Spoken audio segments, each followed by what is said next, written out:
April 1945, Berlin stood on the edge of history, silent, broken, waiting for the end. For 6 long years, it had been both the stage and the weapon of a world at war. Now, the empire that promised 1,000 years was collapsing after only 12. The Red Army surrounded the city. Artillery thundered from every direction. Each explosion shook the ground like an earthquake. The proud avenues of Berlin, Unter den Linden, Wilhelmstrasse, Potsdamer Platz, were nothing more than rivers of rubble and ash. Trams lay overturned like skeletons of steel. Church spires crumbled, and smoke hid the sun. In the basements, families whispered prayers, some for victory, others just for silence. Bread was gone, water was black, and above them, the sound of boots never stopped. At the city's center stood the Reich Chancellery, once marble and power, now concrete and flame. Below it, in a bunker deep underground, Adolf Hitler lived his final days, cut off from a world that had already ended. On April 30th, he took his own life, and with him, the empire fell. But the city and its people remained. When the guns fell silent, Berlin was no longer a city. It was a ruin the size of a metropolis. Of 4 million souls, more than 100,000 were gone. The rest wandered through smoke and dust, searching for food, for water, for meaning. The Soviet soldiers marched through the streets. They raised red flags where eagles once hung. Some offered bread to starving children. Others carried the weight of vengeance. Berlin had become both a trophy and a tomb. Out of the cellars came the survivors. No electricity, no clean water, no government. The grand avenues were gone.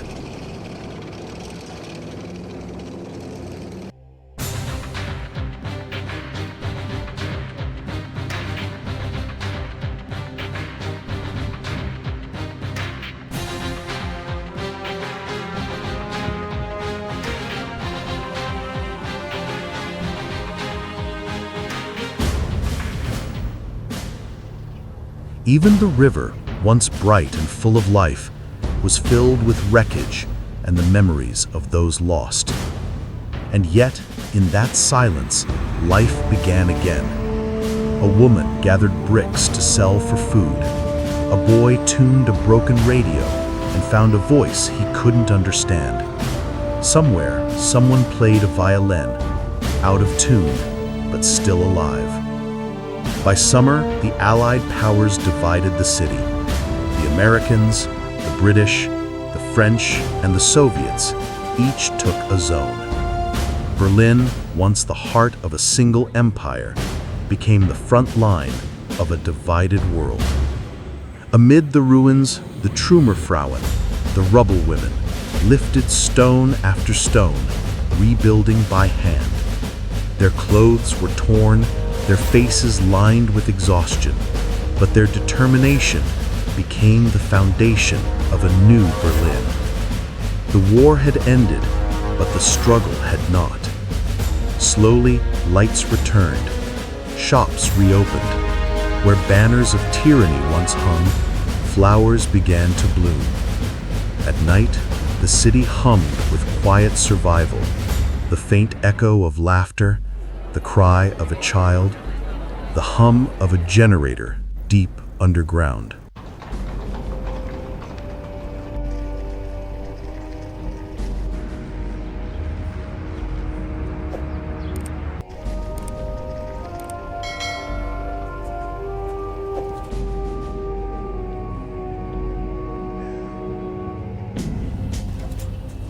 By 1949, Berlin was no longer just ruins. It was a symbol of division, endurance, and the strange courage to begin again. But peace would not last. The war was over, yet a new one had begun. A Cold War of walls and whispers. Berlin became a wound that refused to heal. In the West, neon lights flickered above cafes and cinemas. In the East, parades marched beneath red banners. Each side promised freedom. Each built walls around it. In 1948, the blockade began. Roads were closed, trains stopped, and more than 2 million Berliners were trapped. But the world did not forget them. For 11 months, planes roared across the sky, the Berlin airlift, delivering food, coal, and medicine to those surrounded by despair. Children gathered at Tempelhof Airport, waving to the candy bombers who dropped chocolate from the clouds. Each parachute carried a message: you are not forgotten. The blockade failed, but invisible walls remained. Walls of mistrust that would soon take shape in concrete.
(1961). In one night, Berlin was cut in two.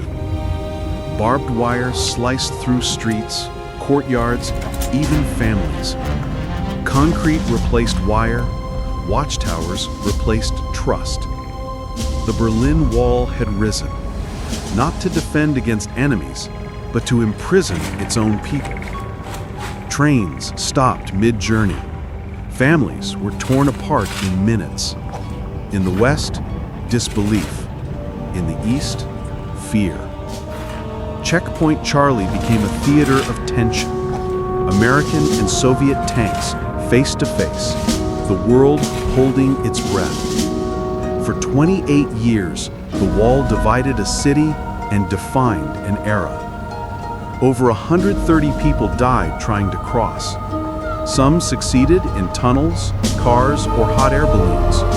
Most did not. And yet, behind that concrete, the human spirit found ways to live. Artists painted color over gray. Musicians played in basements.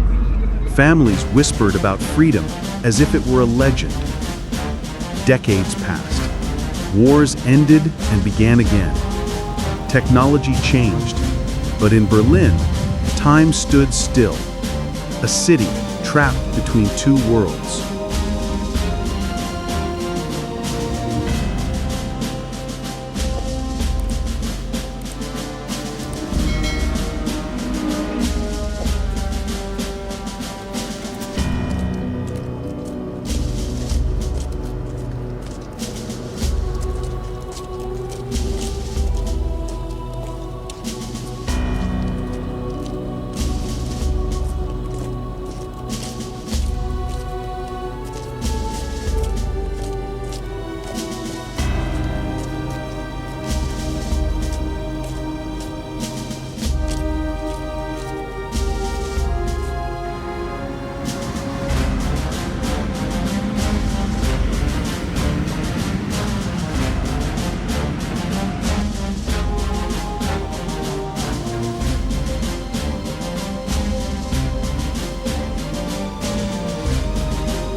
Then came 1989. Whispers turned to voices. Protests filled the streets. And on the evening of November 9th, a single mistake changed history. A government spokesman announced that travel to the west was now open, immediately. Crowds surged to the checkpoints. Guards, confused and overwhelmed, stepped aside. And in that instant, 45 years of fear collapsed into joy. People climbed the wall, singing, crying, dancing. East and West embraced atop the very barrier that had divided them. Concrete shattered beneath their hands, and Berlin breathed freely for the first time in a generation. For the first time in decades, the air carried not the sound of bombs or speeches, but music, laughter, and the heartbeat of freedom. When the wall fell, Berlin awoke from its long, cold dream.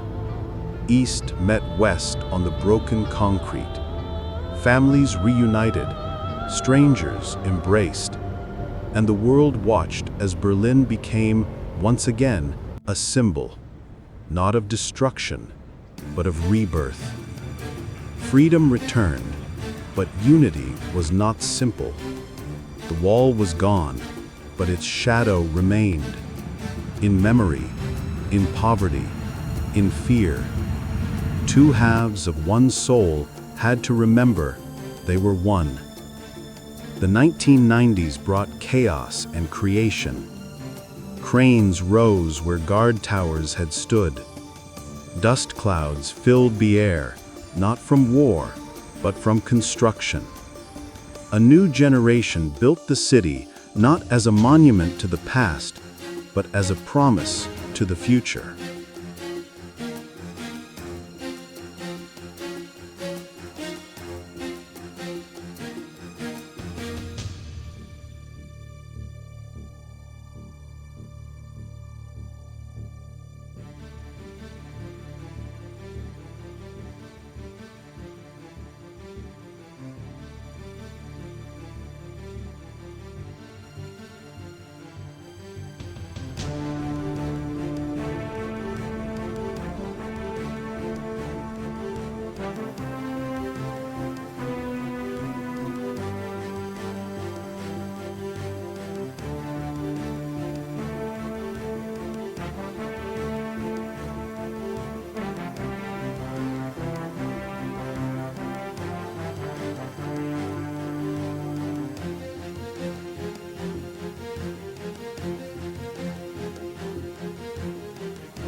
the Bundestag returned to Berlin, reclaiming the old Reichstag, the same building that once burned in the fire of dictatorship.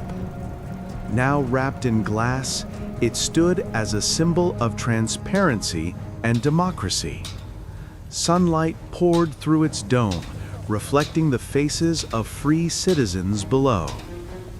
Along the river, old scars turned into sleek lines of a new republic.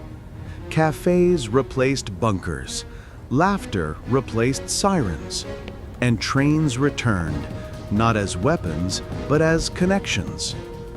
Potsdamer Platz, once a wasteland between worlds, became the beating heart of modern Berlin. Steel, glass, and light replaced shadows and barbed wire. Every street seemed to whisper the same truth. Berlin had been broken, but never defeated. Artists came from everywhere, drawn by freedom and empty space.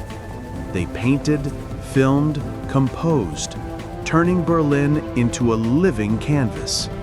Techno beats echoed through abandoned factories. Graffiti climbed the remains of the wall like vines reclaiming stone. By the new millennium, Berlin was young again, not in age, but in spirit. Where other cities had stability, Berlin had reinvention. It wore its scars openly, like medals of survival.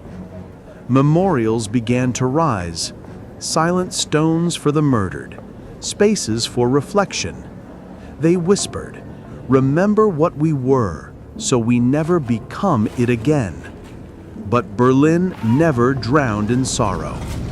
It became a city that faces history, not hides from it. Here, you can walk from the shadow of the past into the brightness of the present in a single breath.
By the 2010s, the transformation was complete.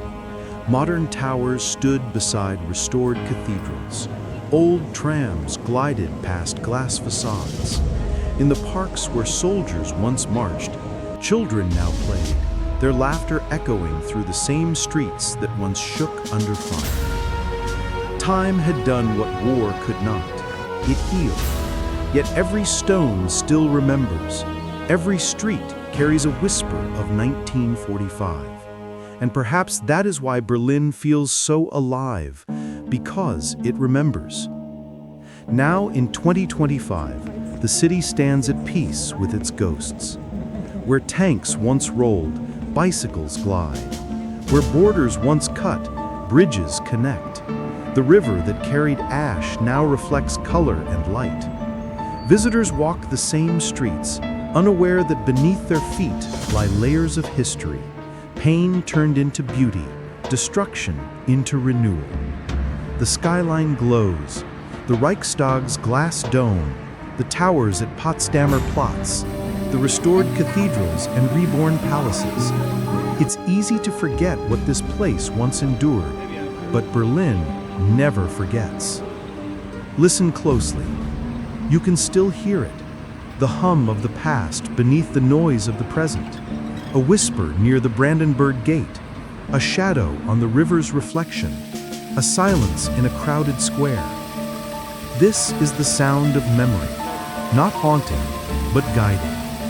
Berlin is not just a city, it is a living archive of how humanity can destroy itself, and how, against all odds, it can rise again.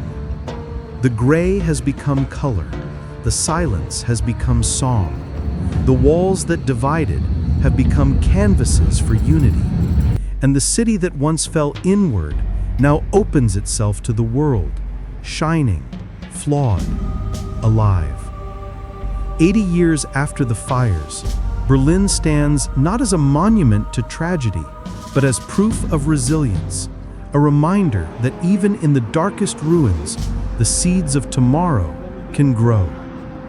Berlin, a city that remembers, a city that rebuilds, a city that endures.